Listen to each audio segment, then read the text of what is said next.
Hello friends, welcome back my YouTube channel Nasim Khan के पहले में आपका स्वागत है। मौजूद हैं। तो फिर बिटकॉइन को बनाने का क्या मतलब था?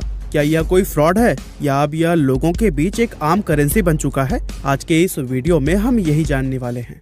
दोस्तों, आज से हजारों साल पहले जब दुनिया में कोई भी करेंसी नहीं होती थी, तब हमारे पूर्वज चीजों को खरीदने व बेचने के लिए बार्टर सिस्टम का इस्तेमाल करते थे। इस सिस्टम के अनुसार लोग आपस में एक दूसरे से सामान के बदले में सामान लेते थे। उदाहरण के लिए, अगर किसी व्यक्ति के पास चावल होते और वो उनके बदले में गेहूं लेना चाहता था, तो वो किसी ऐसे व्यक्ति को ढूंढता जिसे चावल की जरूरत हो और उसके पास गेहूं मौजूद हो, और फिर ये दोनों लोग आपस में अपनी चीजें बदल लेते थे। लेकिन इस सिस्टम में कमी यह थी कि यह पूरी तरह से लोगों की इच्छाओं और जरूरतों पर निर्भर था। मान लीजिए किसी व्यक्ति को चावल चाहिए, लेकिन कोई भी दूसरा व्यक्ति अपने चावल न देना चाहता हो, तो ऐसे में वह पहला व्यक्ति किसी भी तरह से चावल हासिल नहीं कर सकता था। और इसी परेशानी को ही दूर करने के लिए दुनिया में सिक्कों की शुरुआत हुई थी। सिक्के जो अलग अलग धातुओं से बने होते थे, वो अपनी अपनी अलग अलग वैल्यू रखते थे। उस समय सबसे ज्यादा वैल्यू सोने के सिक्कों की होती थी।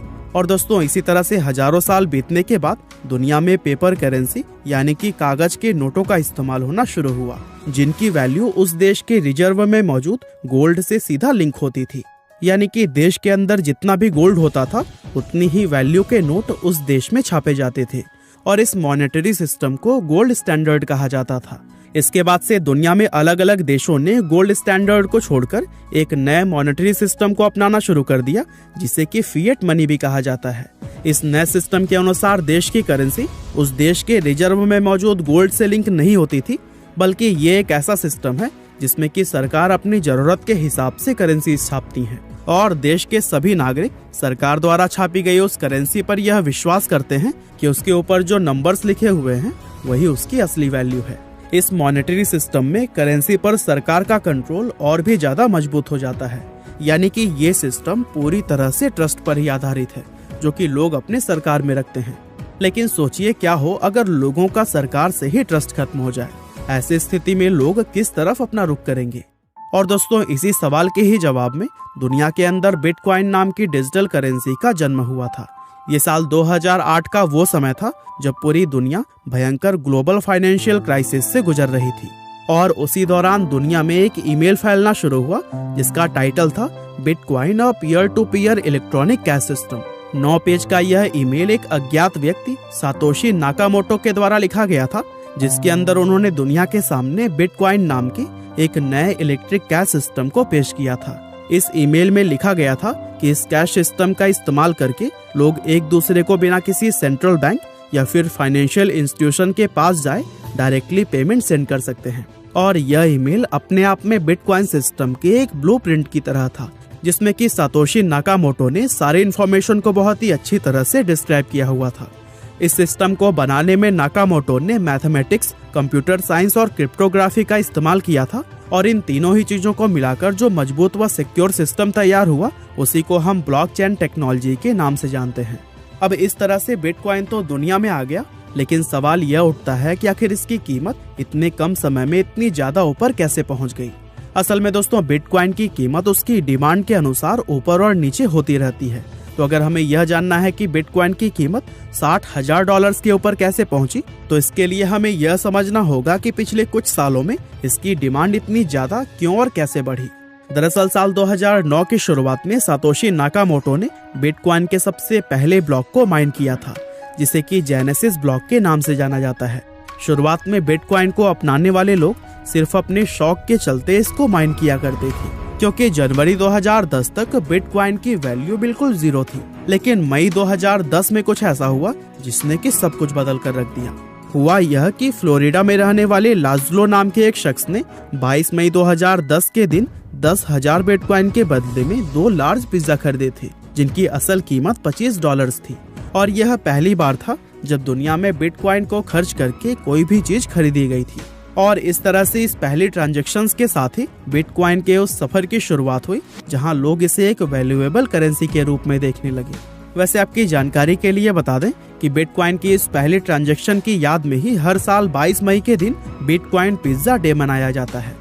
दरअसल इस पहले ट्रांजैक्शन की बदौलत ही साल 2010 का अंत होते होते बिटकॉइन की कीमत 0 से बढ़कर $0.39 पहुंच गई थी। इसके बाद से अप्रैल 2011 के दौरान बिटकॉइन की कीमत ने पहली बार $1 के आंकड़े को छुआ था। लेकिन दोस्तों उस समय तक भी किसी को यह अंदाजा नहीं था कि आने वाले समय में यह कितना बड़ा धमाल मचाने वाला है। बिटकॉइन जैसे जैसे दुनिया में फैलता गया वैसे वैसे इसकी कीमत भी लगातार बढ़ती गई और यह वो समय था जब बिटकॉइन की ही देखा देखी दुनिया में और भी नई नई क्रिप्टो करेंसीज आनी शुरू हो गई थी। यह सभी क्रिप्टो करेंसीज बिटकॉइन की तरह ब्लॉकचेन टेक्नोलॉजी पर ही काम करती थी और चूंकि ये बिटकॉइन के अल्टरनेटिव थे इसीलिए इन्हें अल्ट कॉइन कहा गया। दोस्तों बिटकॉइन के लिए उसका शुरुआती सफर काफी मुश्किल रहा था क्योंकि एक तो यह दुनिया में बिल्कुल नया था जिसके चलते ज्यादातर लोग इस पर विश्वास नहीं कर पाते थे और दूसरा यह कि बिटकॉइन का नाम बहुत से विवादों में भी घिरता रहा क्योंकि डार्क वेब पर इलीगल चीजों को खरीदने व बेचने के लिए बिटकॉइन का ही ज्यादातर इस्तेमाल किया जाने लगा था। दरअसल सिल्क रोड नाम की एक वेबसाइट गैर कानूनी चीजों को बेचने के लिए बिटकॉइन में ही ट्रांजैक्शंस किया करती थी और दोस्तों इस तरह से बिटकॉइन का नाम ब्लैक मार्केट के साथ जुड़ने की वजह से इसकी रेपुटेशन काफी खराब होती गई। लेकिन उन बुरे दिनों में भी इसकी डिमांड समय के साथ लगातार बढ़ती ही रही थी। धीरे धीरे दुनिया के अलग अलग बिजनेसेस बिटकॉइन को एक रेगुलर करेंसी के रूप में एक्सेप्ट करने लगे जिसका नतीजा यह हुआ कि नवंबर 2013 में बिटकॉइन की कीमत नए रिकॉर्ड्स बनाते हुए $1000 के जादुई आंकड़े तक पहुंच गई थी। लेकिन दोस्तों इसकी कीमत में सबसे बड़ा उछाल साल 2017 में देखने को मिला।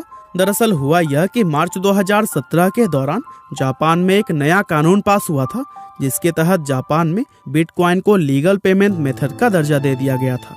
यह खबर पूरी दुनिया में आग की तरह से फैली और उस समय हर न्यूज चैनल और अखबार के अंदर बिटकॉइन का ही नाम हुआ करता था। ये वो समय था जब दुनिया में हर दूसरा इंसान बिटकॉइन के बारे में बातें कर रहा था और इस हाइप का नतीजा यह हुआ कि दिसंबर 2017 में पिछले सभी रिकॉर्ड्स तोड़ते हुए एक बिटकॉइन की कीमत $20,000 के भी ऊपर पहुंच गई थी। लेकिन दोस्तों जितनी तेजी से बिटकॉइन ऊपर गया था कुछ समय के बाद ही उसी रफ्तार से वह वापस नीचे भी आने लगा। और दोस्तों इसका सबसे बड़ा कारण यह था कि चीन की सरकार ने अपने देश में चल रहे सभी क्रिप्टो करेंसी एक्सचेंजेस को बैन कर दिया था और इसके इम्पैक्ट के कारण कुछ ही महीनों में बिटकॉइन की कीमत 80% तक नीचे गिर गई थी। हालांकि ऐसा नहीं था कि दुनिया में सिर्फ बिटकॉइन की कीमत ही नीचे गिरी थी बल्कि उस समय दुनिया में जितने भी क्रिप्टो करेंसीज मौजूद थी उन सभी के प्राइस ही क्रैश हुए थे और उस समय बहुत से लोगों ने यह भी कहा था कि बिटकॉइन इस क्रैश को सरवाइव नहीं कर पाएगा। लेकिन दोस्तों सभी को गलत साबित करते हुए हमेशा की तरह ही बिटकॉइन फिर से ऊपर चढ़ने लगा और उस क्रैश के सिर्फ 3 साल बाद अप्रैल 2021 में यह $65,000 के भी आंकड़े तक पहुंच गया था। अब दोस्तों वैसे तो क्रिप्टो करेंसीज में मुनाफा कमाने के लिए आज बहुत सारी प्लेटफॉर्म्स बन चुकी हैं जहां पर आप एसेट्स बिल्ड कर सकते हैं, लेकिन मैं आज आपको बताने जा रहा हूं सबसे आसान और बेहतरीन एप्लीकेशन के बारे में जिसका नाम है WazirX। दरअसल WazirX भारत का सबसे बड़ा क्रिप्टो करेंसी ट्रेडिंग प्लेटफॉर्म है जहां आप क्रिप्टो करेंसीज को खरीद या बेच सकते हैं। अब यहाँ पर आप 2 तरीके से इन्वेस्ट कर सकते हैं, पहला तो शॉर्ट टर्म और दूसरा लॉन्ग टर्म। शॉर्ट टर्म का मतलब यह है कि कोई भी क्रिप्टो करेंसी खरीद ली जाए और रेट बढ़ने पर तुरंत या फिर कुछ गिने चुने दिनों के बाद उसे बेचकर प्रॉफिट कमाया जाए। वहीं लॉन्ग टर्म इन्वेस्टमेंट में आपको कुछ सालों के लिए होल्ड करना होता है और फिर क्रिप्टो करेंसी बेचने पर आपको उस टाइम के रेट के अनुसार फायदे होते हैं। WazirX का इंटरफेस बेहद सिंपल है और यहाँ भारतीय बैंक अकाउंट से बिल्कुल आसानी से ट्रांजैक्शंस किए जा सकते हैं और सबसे खास बात यह है कि यहाँ पर कम वैल्यू से लेकर बड़ी वैल्यू तक के क्रिप्टो ट्रेड के लिए अवेलेबल हैं। अब वैसे तो हर मार्केट की तरह यहाँ भी रिस्क होता है क्योंकि क्रिप्टो की वैल्यू कम या फिर ज्यादा होती रहती है, पर अगर आप लॉन्ग टर्म की देखेंगे तो ज्यादातर सभी कॉइन्स में एक भारी बढ़ोतरी देखने को मिलती है। जैसे कि बिटकॉइन की कीमत 2010 में करीब ₹5 थी जो कि 2018 तक 5.2 लाख पहुंच चुकी थी और आज के समय में अगर देखा जाए तो इसकी वैल्यू 40 लाख के आसपास है। तो दोस्तों अगर आप भी क्रिप्टो करेंसीज में इन्वेस्ट करना चाहते हैं तो फिर आपको WazirX का इस्तेमाल जरूर करना चाहिए। यह बहुत ही सिंपल और हेल्पफुल प्लेटफॉर्म है। तो दोस्तों अब बात करते हैं कि क्या भारत में क्रिप्टो करेंसी लीगल है। तो दोस्तों इसका जवाब है जी हाँ। क्रिप्टो करेंसी भारतीय रिजर्व बैंक के द्वारा मानी नहीं गई है, पर इसकी ट्रेडिंग पर भारत के अंदर किसी भी तरह का कोई बैन नहीं लगाया गया है। और इस समय की अगर बात करें तो दुनिया की बहुत सी बड़ी बड़ी कंपनियां बिटकॉइन को एक रेगुलर करेंसी के रूप में एक्सेप्ट कर चुकी हैं, जिनमें माइक्रोसॉफ्ट, पेपाल, स्टारबक्स और टेस्ला जैसी मशहूर कंपनियों के भी नाम शामिल हैं। दरअसल 24 मार्च 2021 के दिन टेस्ला के सीईओ इलॉन मस्क ने ट्वीट करके यह जानकारी दी थी कि लोग अगर चाहें तो वह बिटकॉइन में पेमेंट करके टेस्ला कार को खरीद सकते हैं। अब दोस्तों, बिटकॉइन के शुरुआती दौर पर अगर नजर डालें तो सतोशी नाकामोटो ने इसको एक करेंसी के रूप में ही इन्वेंट किया था, और जैसा कि हमने आपको बताया, आज लोग इसको एक रियल करेंसी के रूप में भी एक्सेप्ट कर रहे हैं। लेकिन साथ ही इस बात से भी इनकार नहीं किया जा सकता है कि दुनिया के ज्यादातर लोग आज बिटकॉइन को एक करेंसी से कहीं ज्यादा एसेट्स की नजर से देख रहे हैं, क्योंकि बिटकॉइन में इन्वेस्ट करके दुनिया में ना जाने कितने लोग करोड़ों रुपए का प्रॉफिट भी कमा चुके हैं। और दोस्तों, बिटकॉइन एक ऐसी डिजिटल करेंसी है जो कि लोगों के विश्वास पर चलती है, और आज यह कहना बिल्कुल भी गलत नहीं होगा कि बिटकॉइन अब लोगों का विश्वास जीत चुका है। तो दोस्तों, हमारी आज की इस वीडियो में बस इतना ही था। यह वीडियो आपको कैसी लगी हमें कमेंट करके जरूर बताइएगा। और हाँ, लिंक मैंने डिस्क्रिप्शन में दिया हुआ है, वहाँ पर क्लिक करके आप वजीर एक्स ऐप को भी डाउनलोड कर सकते हैं।